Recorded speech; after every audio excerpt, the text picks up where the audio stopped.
David, welcome. It's such a pleasure to have you with us today. It's great to be here with you, and I look forward to our conversation. Likewise. David, you have worked across intelligence, tech giants, government, and global humanitarian efforts. What have been some of your biggest insights about leadership from all these diverse experiences? Well, that's a really great question. I would say um, if I could extract three key themes, it's first that leadership is completely different than management. Management is when we meet expectations. They can be expectations from our boss or bosses plural, from the board, from our peers even, or our reports, like our reports have expectations. We all have to meet expectations, and that's management. Leadership, however, is when you step outside those expectations. And quite frankly, when you step outside those expectations, someone's going to want you to get back in your box for what they think you should do. Which leads to the second thing, which is I really define leadership as the art of stepping outside of expectations and managing the friction that comes with that, which is why leadership is important, because we're in an era of tremendous change, not just technological and data change, but social change. And there's a whole lot of expectations people have. I think a lot of people wish that it could go back to some false nostalgia, maybe for a bygone era. It's not going to. We have to move forward. And so leadership is when you manage the friction associated with stepping outside of expectations. And then the third thing is people will say they like change, organizations will say they like change, but very rarely does either individuals, groups, or organizations want to change themselves. And so I often tell people, like, cross your arms. Now cross your arms the other way. Does that feel uncomfortable? And most people say yes. I say, now multiply that by 100 or 1,000. Leadership is asking people to do the uncomfortable things and sometimes doing it themselves, but recognize that it's oftentimes a thankless task in the moment, even if it's exactly what the community or the company or even the country needs to do. As you're talking about the world that we live in, which is filled with so much friction, so much change, and given also your background where you've been parachuted into multiple crises from bioterrorism, cyber threats to pandemics, can you share with our audiences what practices you use to remain focused in these high stake moments and not lose your cool? Yes, well, I think first, I may have something neurologically different in the sense that for the longest time, actually, coffee made me sleepy, which I realized it was really hard getting through college actually because of that. When crises happen, for me, time slows down and it's actually like a fluidity. And I realized that, again, that may be just slightly different. But on top of it, it's I always like to go back to why are we here? Why are we here? Because even when things feel like they're in crisis or things are spinning and everything like that, if you can go back to why are we here? Our mission is to, when it was countering bioterrorism, it was like we're there to get ahead of both the risk, but then as something is unfolding, making sure we are saving both lives and livelihoods, minimizing harm. But going back to why we are here, that helps you sort of have your compass point direction to make sure you're still in the midst of it. The other thing is oftentimes it's reminding your team, the organization, yourself, that if you make decisions in the emotion of the moment, they may not be the best ones. And that's hard because oftentimes you get anger, you get anxiety, you're getting lots of things thrown your way. But you need to actually create a space where you can actually have, for that moment, a non-anxious presence as you consider what's possible. And then finally, it's a blessing and a curse. I am prone to reflecting on the past. I actually, for whatever reason, when I go to sleep at night, I play the events of the day, unfortunately, sometimes backwards, which is always interesting. But I think you have to reflect because, one, that's how you get better. None of us make perfect calls. But then, two, the only way you can sort of step back and say, was I making a decision that I am fooling myself was the best one, or was it really the best one given the information and the constraints that I had at the time?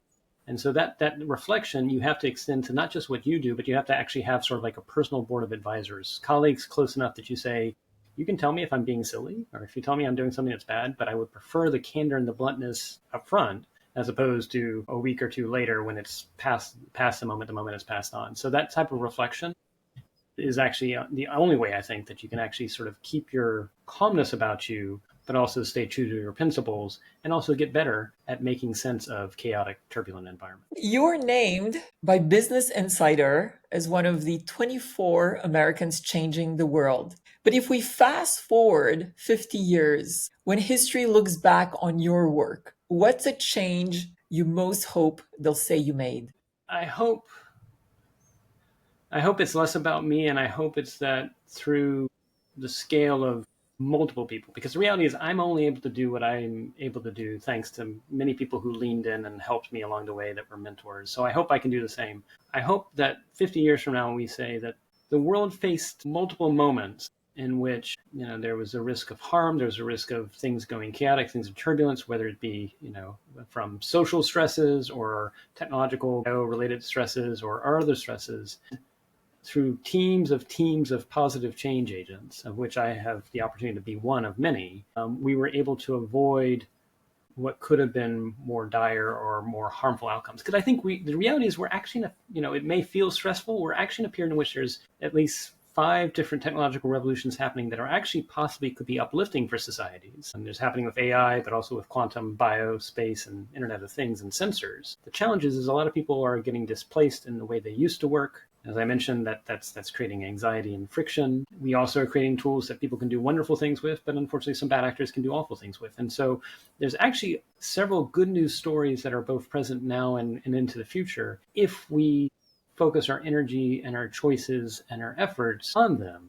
So 50 years from now, I hope to have played a part of a team of teams that address that. How would the world look like, in your view, particularly given these enormous changes that we're seeing in all the areas that you've just described, and more specifically in AI? And we're already seeing some impacts, particularly for the younger generation, that some individuals are saying will potentially be closing down opportunities that many young individuals have today. So entry-level positions are being eliminated and being replaced by AI. What do you think the future would look like, and how can some of the generations or individuals that feel most impacted by AI in a negative way today, what actions do you think they should take to actually turn that into positive momentum? So let's go to the balcony, and then we can look at the forest and we'll go to the trees. So if we go to the balcony, there was this period in US history in the past where there had been massive technological progress, the rise of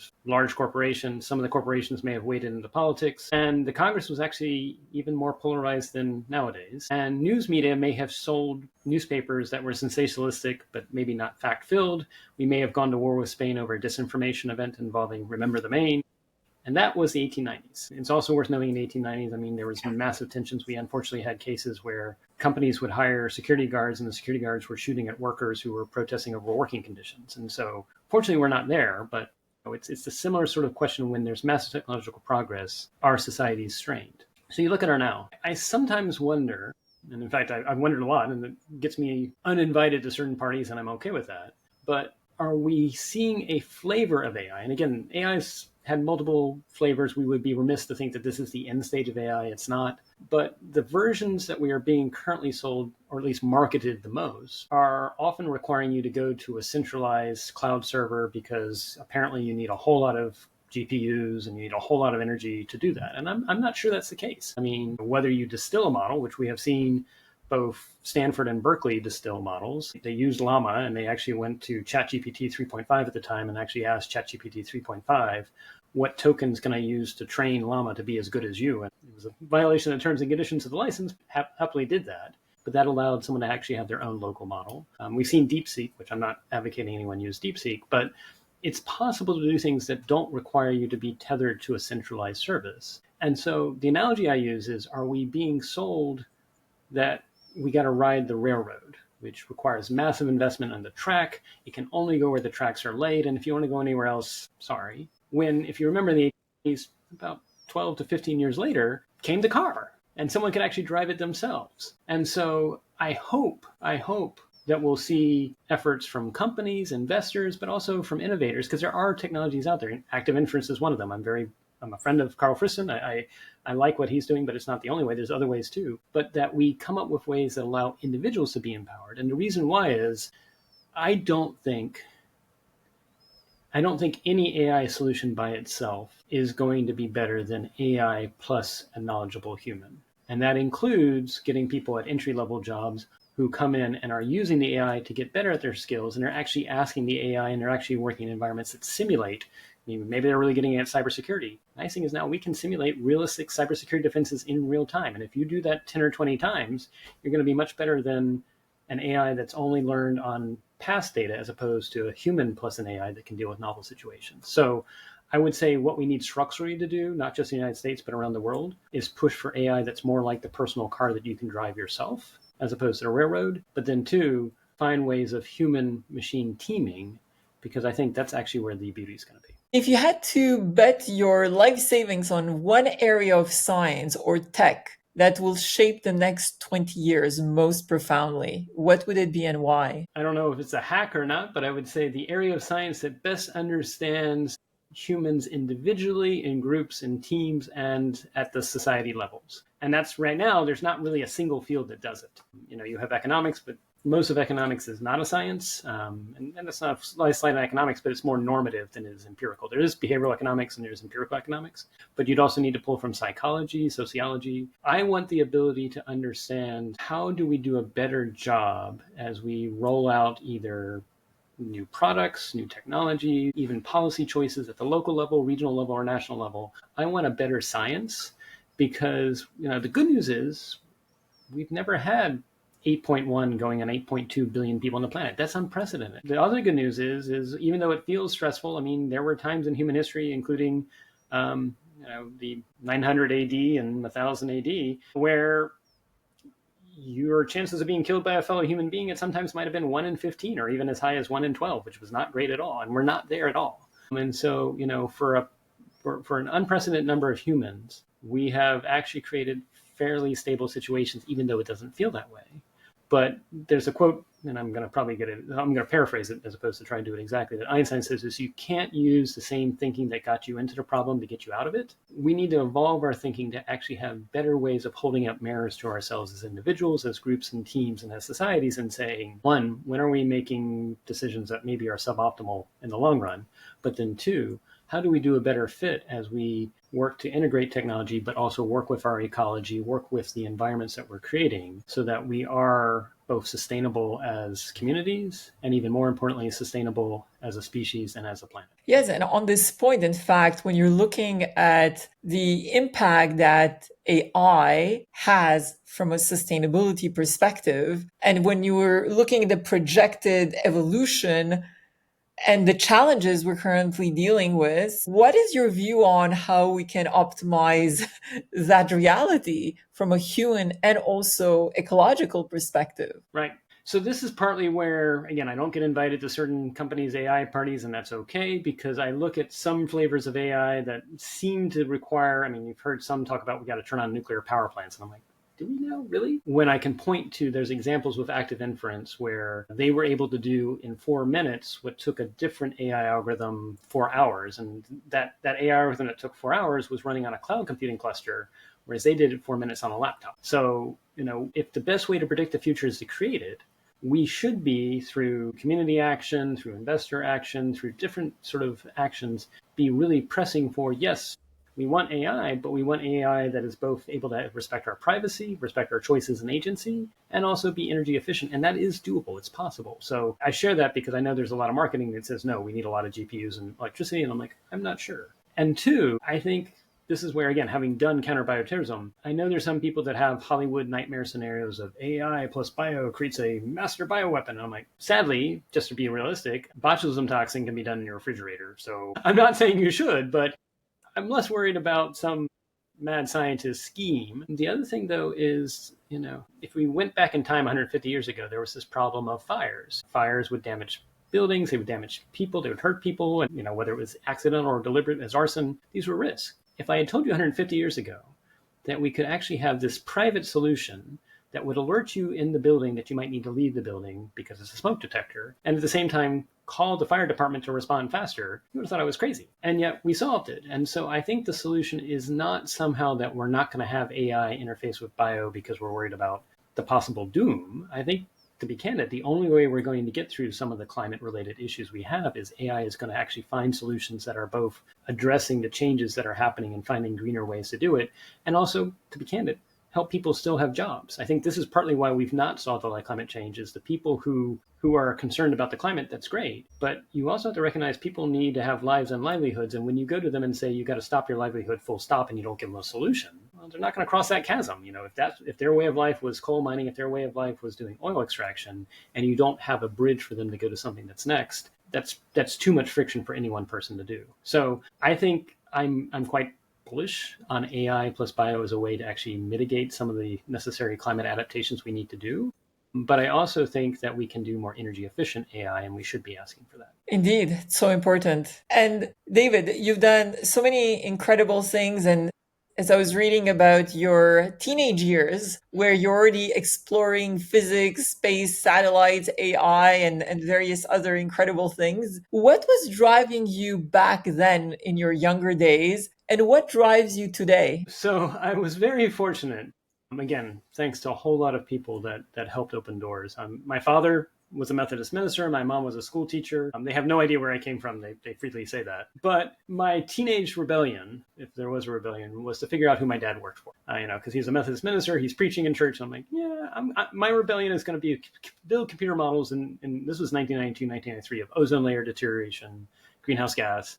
And this was on a 286. And on the one hand, I did it because I wanted to understand the phenomenology, but I also wasn't satisfied because I felt like they were too simplistic, that I wanted to tackle broader challenges. And so that led to, it was my ninth grade high school teacher, Patricia Coltrane, who opened up doors for lots of people, but she actually connected me with a national competition with the US Navy to work with Dr. Robert Ballard, who founded Titanic. And the next thing I know, here I am in ninth grade in the Sea of Cortez, working with the U.S. Navy and Robert Ballard, building a computer simulation of plate tectonics underneath the Sea of Cortez, because that's where the San Andreas Fault is. And then that led to a place at the time, it was called the Continuous Electron Beam Accelerator Facility, CBAF, which is a mouthful. Now it's called Jefferson Lab, where we were doing computer models of neutrinos, quarks, and other quantum particles. And then my folks moved up to the DC area, and I got called down to the principal's office when I was 17, and there were some individuals in suits. And they said, we'd like to offer you a job. It's going to be classified. You're not going to be able to tell your parents everything you're doing. And of course I said yes. And it was with ballistic missile defense, involves small satellites, and making sense of data that could be acquired from small satellites. So that's not normal. And if anything, the same sort of interest in tackling both the new and the emergent, but also the really hard problems. If something's been done before, I'm not the right person for you.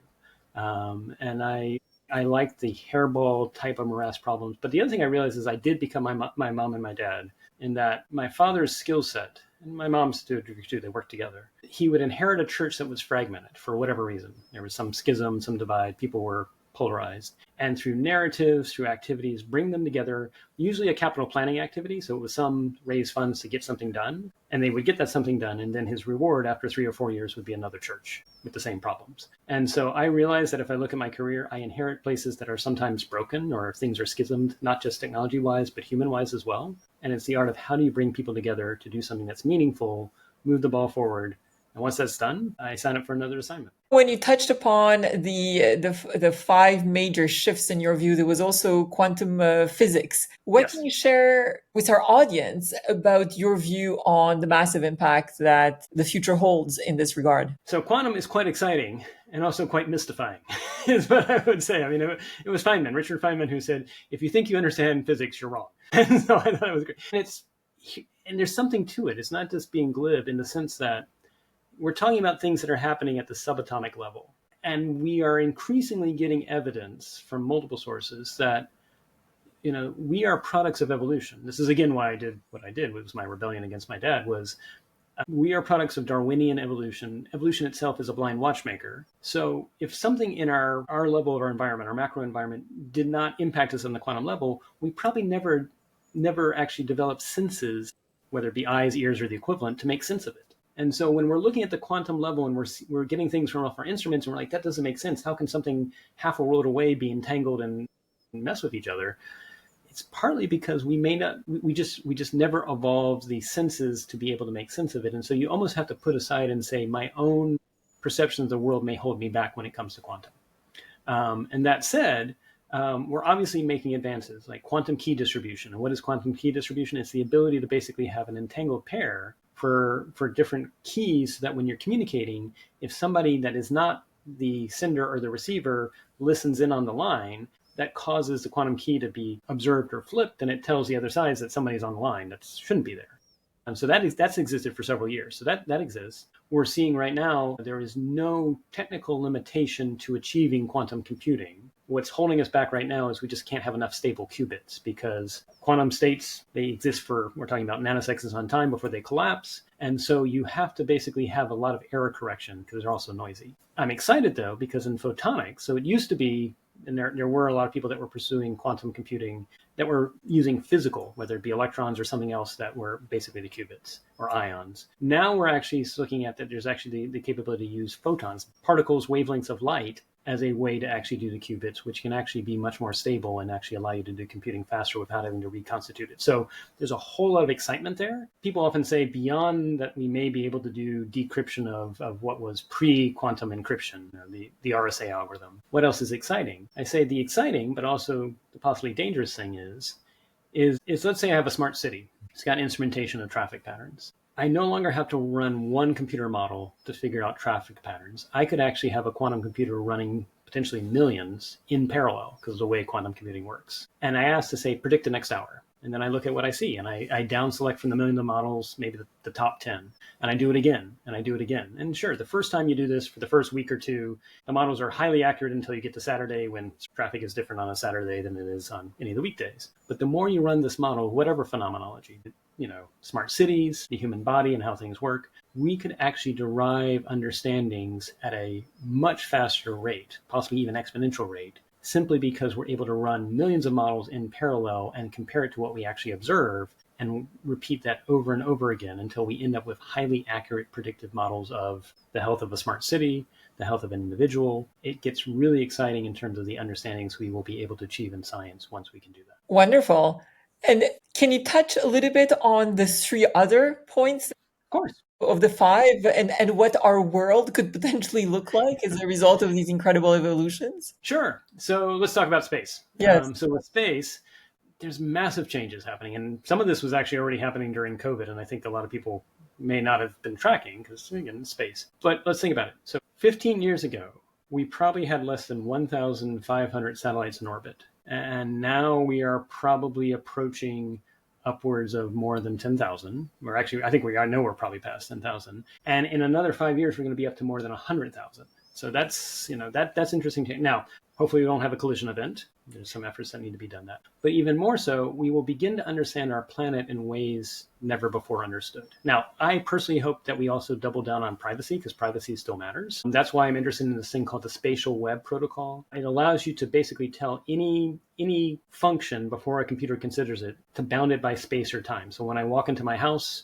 I don't want my devices doing certain things. I don't want my information being beaconed between these hours or when I'm in my house. And so we could basically define for ourselves certain rules and parameters for the things on our phone, the things on our computer, and geofence that. And we're going to need to, because the reality is already just today, you can download as recent as 15 minutes ago satellite footage that's at 0.25 meter resolution in the United States. If you go to Argentina, you can even go higher. You can go to 0.125. But that'll allow eventually for businesses to think about, how do I do structural assessments of buildings from space? How do I actually have a better sense of whether or not a disaster needs, if I need to focus the disaster recovery resources over here as opposed to over here. So that can be hugely uplifting. What we need to avoid is obviously becoming surveillance state or surveillance capitalism. The other thing that we also have to track, and I'm helping with some efforts here, is as we begin to understand the planet more and more, we may discover that around the world, there may be instances of fraud or corruption that are happening at the national level,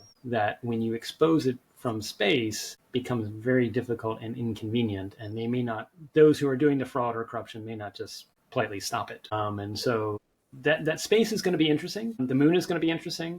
We seem to have a renewed moon race between China and the United States. Will be interesting to see what happens there. I will say, though, unlike what sci-fi tells you, for better or for worse, I don't think a lot of space exploration, at least in the short term, is going to be done by humans. It's going to be done by robots, because space is very nasty to the human body. But again, we will have insights that were never before possible about our own planet that hopefully can improve our planet as a result. Now, okay, so jumping to bio, we talked a little bit about this. Through those other technologies, I now can do personalized medicine for you. I can understand, if you happen to have a condition that maybe is genetic, or maybe it's something that's happened to you because you developed cancer later in life, I can do a personalized therapy specific to that genetic condition or personalized to that cancer that you've developed. And that's going to be game changing, because we know already a lot of medicine, it's based on what we think is the average that should be done, but it could be I'm hypersensitive and you're not. Or, something like my dosage, if we see no response, it might be because they didn't do enough of the dosage or they gave the wrong kind. So personalized medicine, I'm very excited about. What I want to make sure, though, is that it's available to everybody, not just a privileged few. And then finally, with Internet of Things, again, already we're in a world. So 12 years ago, 2013, there was 7.1 billion people on the planet and about 7.1 billion network devices, not all connected to the internet. Fast forward 12 years now to 2025, 8.1, 8.2 billion human beings, and about 50 billion network devices. So we are the minority in terms of the sensors. Again, don't want to become surveillance state, don't want to become surveillance capitalism, but it really is the case that in a future disaster, like an earthquake happens, we can have sensors that are as small as basically dust motes that we could sprinkle very quickly over the disaster response scenario, and they would pick up tiny vibrations. And using the energy from the vibrations alone, that would then send a signal and say, I'm getting someone trying to knock to come out here. That's fascinating. So forest fires the same way. So the good news is we'll know more about our planet from space and from sensors. What we need to do some very deliberate choices is to make sure that doesn't become permanent surveillance. Very interesting. I want to just quickly go back to the point that you mentioned that relates to personalized medicine. And I had a guest recently that was basically predicting that humans will have the capacity to be immortal. What is your view as a result of the evolution? Do you think that will be the case? I mean, certainly a lot of people are already very, very focused on longevity and the extension of life. What do you believe is the future for us? So that's an interesting question. At least, and again, anyone who I try not to predict the future beyond 5 to 10 years because there's just so many variability. Here's what I would say as a evolutionary biologist. It's amazing that we live as long as we do right now. It's a proof to better medicine, better food, and the like. It is unclear to me that even if we were able to extend your body for that long, that your brain would. You might end up going crazy just because the reality is just like how we know that your brain needs to sleep, that if you don't have sleep, you don't actually sort of wash away some of the toxins that have built up over the day. It is unclear to me that we know enough of the human brain, even if we were able to extend your body for that long, to deal with sort of the things that build up. And again, we're probably going to solve some major things. We're still, massive advances in Parkinson's and Alzheimer's. The other thing is also, there may be so much of our societies and what holds us together is the fact that life is finite, that we do go through stages. And the moment you lose that, I guess the question is, I have no doubt that eventually we may confront ourselves and ask the question, have we engineered ourselves so that we're no longer human? The same question comes up with space, because to survive space, the reality is our bodies evolved to deal with gravity. Like the moment you go into space, almost all the astronauts have gone in space, their eyes actually, they lose the ability to see as well as they used to because their eyes are not operating in gravity. There's other things like that. You lose bone density, you lose muscle mass. And so if we want to have long-term efforts in space, we either need to figure out artificial gravity, which science fiction does, but we'll see if physics does, or we engineer our bodies. If we look at the past when, unfortunately, humans thought about changing what it meant to be human, it quickly got kind of really bad. And so that's why I want to see the science that first helps us understand who we are as individuals and groups first, before we rush for that possible future. I have no doubt that we hopefully will have life extending technologies. I just hope that with life extension, it's actually the very quality of life and not just life extension. Indeed. Very well said. So, given all the remarkable things that you have done, David, what advice would you have for our audience if they aspire to also do remarkable things? So the first is, I'm human just like your audience. I mean, I often just say I was lucky enough to fall on my head at an early age, and that was all the difference. I would say take the time to figure out what you currently have as talents, even if they're raw talents. Like when I first started building computer models, my skills were very raw. In fact, if anything, I probably felt like I had imposter syndrome, like my skills were not good enough. But whatever it is, figure out what you think you want to actually refine and do. And it is, whether it's 1,000 hours or what, the only way you get good at something is to do more of it. I used to not be great at all at public speaking, but what I realize is the way you get better at public speaking is more public speaking. And so I think we all have the ability to hone and refine our craft if you're willing to recognize there are no shortcuts. And that's been a lesson I've had to learn too, because I wanted to race ahead, and you have to realize something. You got to work through it. And I think that's hard in an era in which it feels like there's so much change happening. Everything seems so immediate. But if you take the time, that can be actually how you become more remarkable. The other thing is, it's been said many ways by multiple people. Amazing things can happen if you don't care who gets the credit. And so a lot of what I have done behind the scenes, I'm more than happy to just know that it was done. And then finally, you've got to figure out again that personal board of advisors, because anyone who's going to try and bring about positive change is going to have lots of people telling them to get back in their box. They're wrong.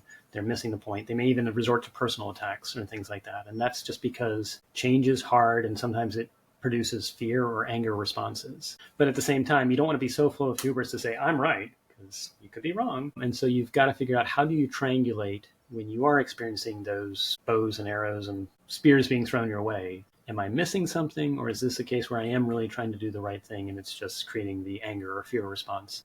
But having that humility and that empathy for the fact that when you do bring about change, it is going to have friction, and having understanding and compassion for it. And again, having those personal board of advisors to tell you what angles you might be missing.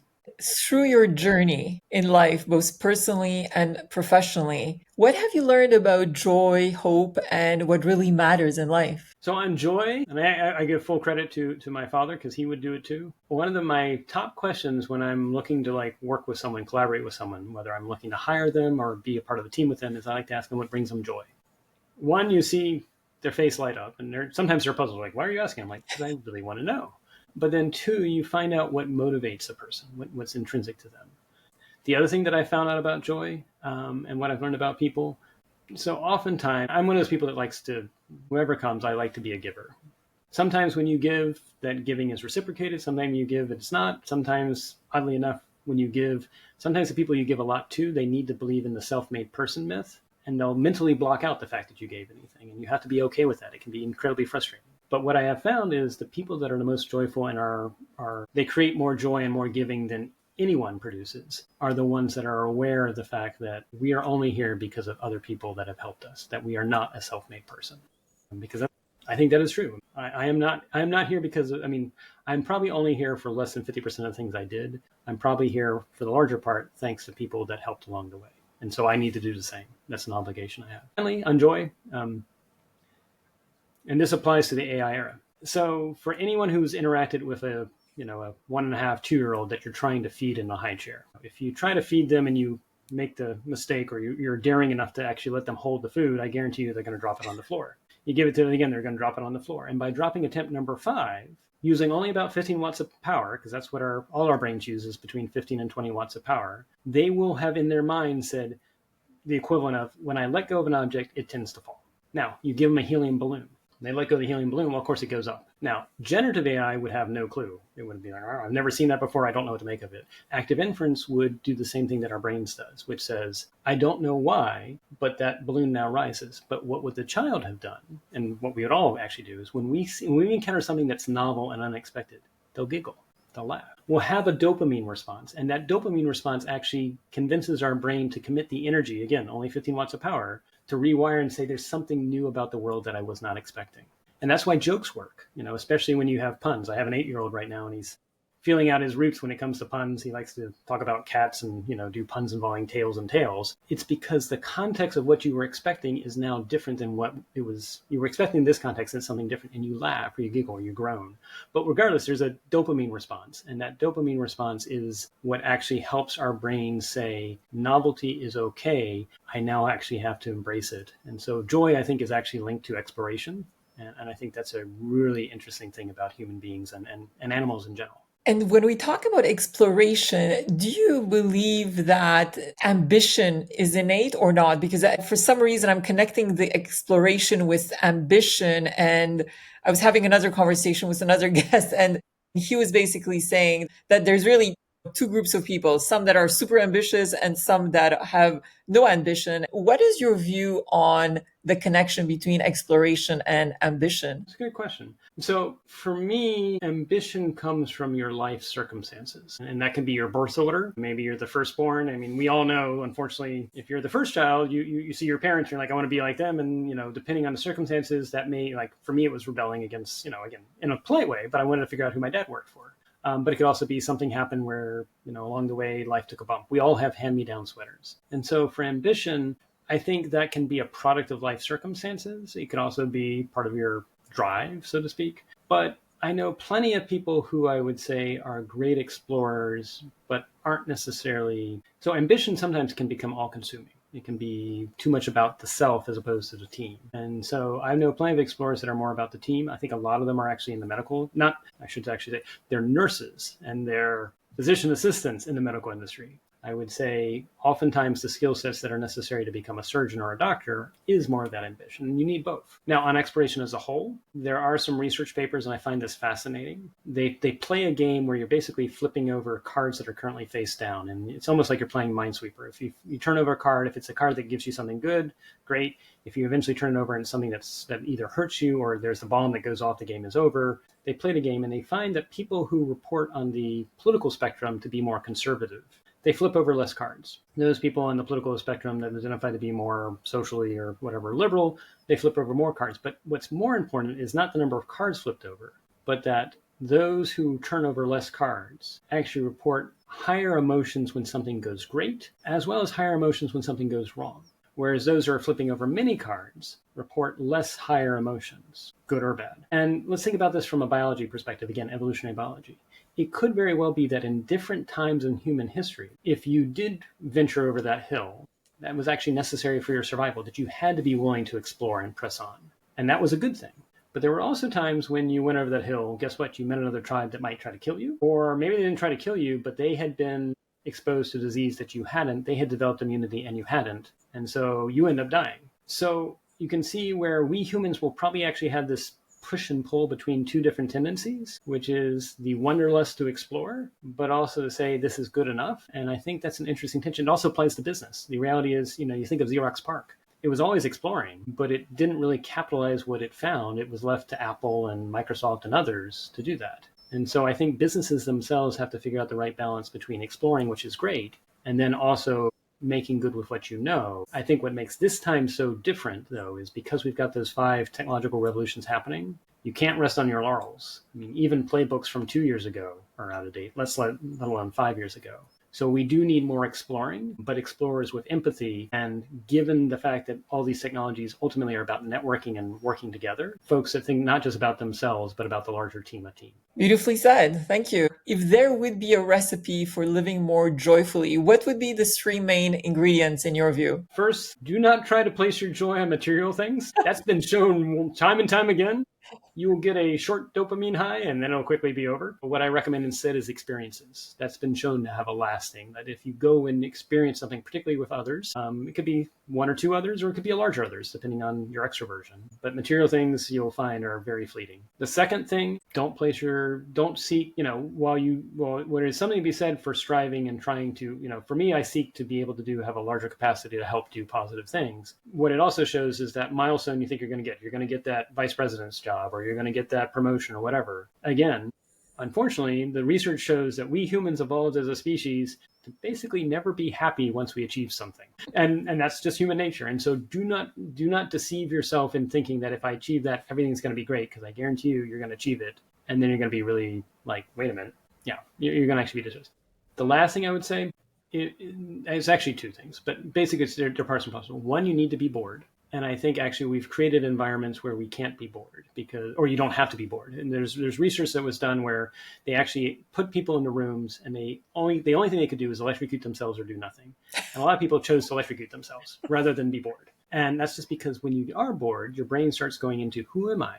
What's the meaning of life? Why am I here? And the reality is you need to do that. It's not fun. It's awkward. It's uncomfortable. But if you don't do that, then you will feel lonely. You will feel depressed. And I think what's happened is we've created an information ecosystem where you don't have to be bored. And so people are doing the equivalent of always electrocuting themselves, and then they're wondering why they're lonely. If you do feel lonely, or if you do feel like I'm adrift or something like that, what you can do is you can actually volunteer. And that's the interesting thing, is it's been shown almost universally, whatever it is, volunteering at a food bank, volunteering to help build a home, volunteering to help at a clothing shelter. Interesting enough, when you do something for a fellow human, even a stranger, you're actually happier.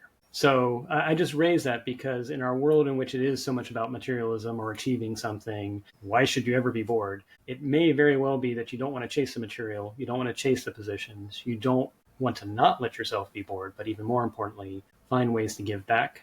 And I think that'll lead to a joyful, happier life. Fully agree. And on a final note, if you could give our audience a challenge or a question to ponder so we can actually contribute in a more positive way in creating a, a better future for all of us, what would you suggest? So, my current theory as we look at the last 20 years is we have unintentionally rolled out a series of technology and related endeavors that have resulted in people feeling like they have less agency and choice in their lives, whether it's agency and choice about how they provide for themselves and their families, how they have purpose in the world, whatever it might be. And again, we talked a little bit about how the information ecosystem is not allowing you to be bored when in fact you need to be bored. So what I would challenge folks to do is, whether it's with one or two people, whether it's with a larger group of people, invite folks over to share a meal. Because that's the other thing that's interesting, is that we humans, when we break bread, just talk about these things. As you explore it, you may actually find that it changes what you want to do with your life's purpose, either as your vocation or your avocation. But work out with others. I would also challenge them, once you've done that, go another step, which is invite people to the meal that you may either not fully know, they might have different views, they might have different perspectives, and be okay with the different perspectives. Because I guarantee you, once you get outside of the area of comfortability, you'll grow. But it is this recognition that you're not growing if you're only staying comfortable, but if you're becoming uncomfortable, that probably is growth. Wonderful. David, it's been an immense pleasure to speak with you today. Keep shining and doing amazing things in this world. I love this conversation. Thank you. Thank you. Thank you, Andrea. It was great to chat with you.